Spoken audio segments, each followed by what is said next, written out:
Hello and welcome to Talk Art. I'm Sally Rayn and I will be your host as we delve into the world of artists and the art that's all around us. Talk Art is sponsored by Silicon Valley Open Studios.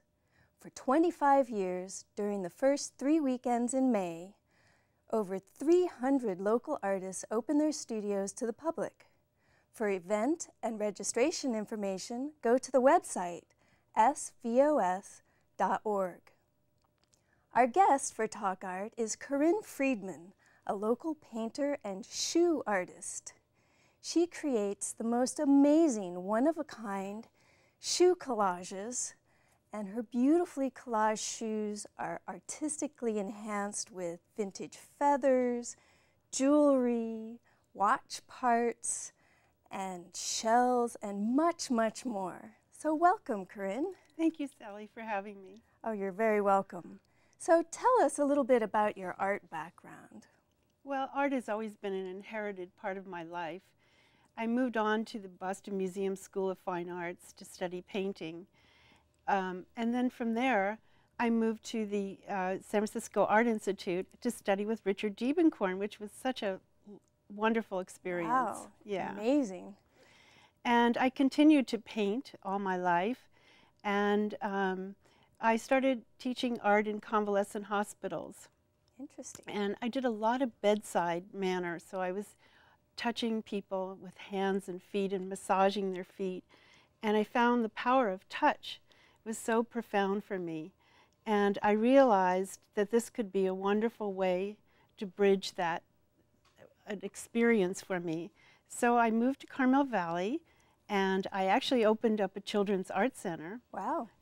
I taught children and adults, and it was a tremendous experience for me. And I realized that even though I became a massage therapist, these two worlds came together for me, of my intuitive, the creative, and the power of touch.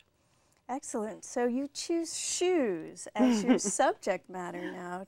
How did you first become interested in shoes? What gave you that idea?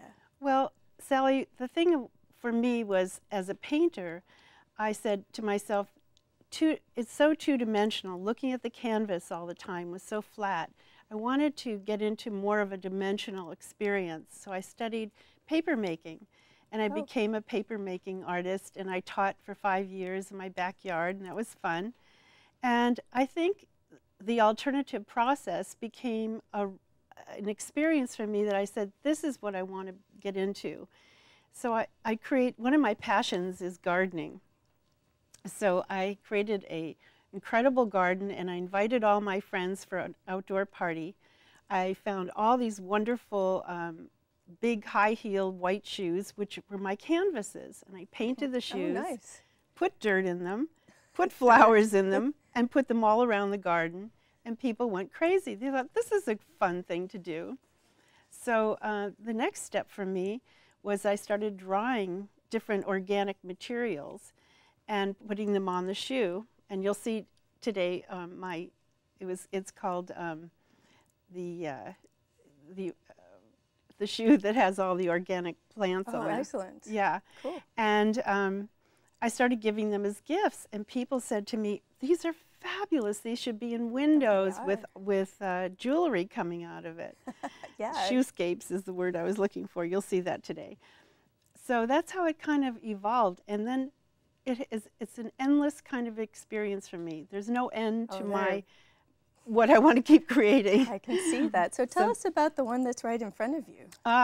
This one is really a fun one. This is called Moonwalker. And you have to have a light bulb when you're walking on the moon, of course. And I found this wonderful Elton John shoe, this very large shoe. Of course, it has love on it. And has a light bulb to when you're walking, and it has all these fun things on it.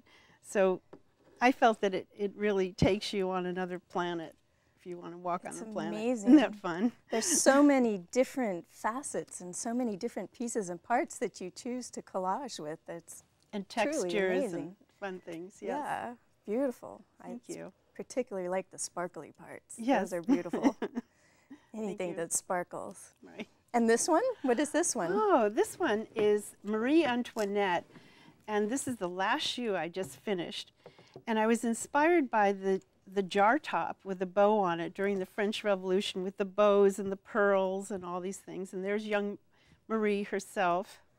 And you could just imagine her wearing the shoe and saying, "Let them eat cake."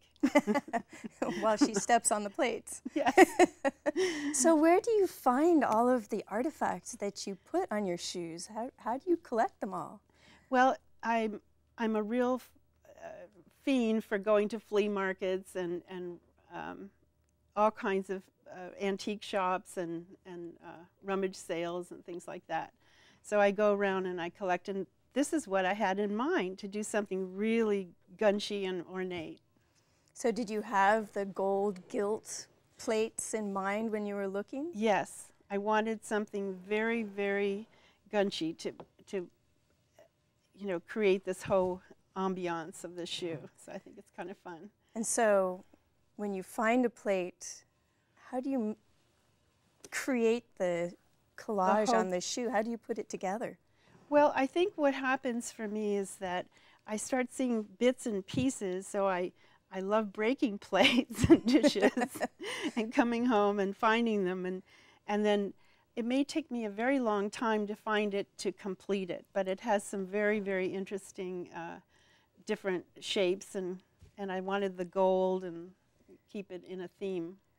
Oh, it's beautiful. So I Very actually nicely worked on done. this one for almost a year. Wow, a year. Yeah, That's to find all the amazing. parts and pieces to it, because it had so much fun things. That is beautiful. So then do you cut the pieces of pottery? Is that how you do it? Or It's a smashing technique. smashing technique. Well, excellent.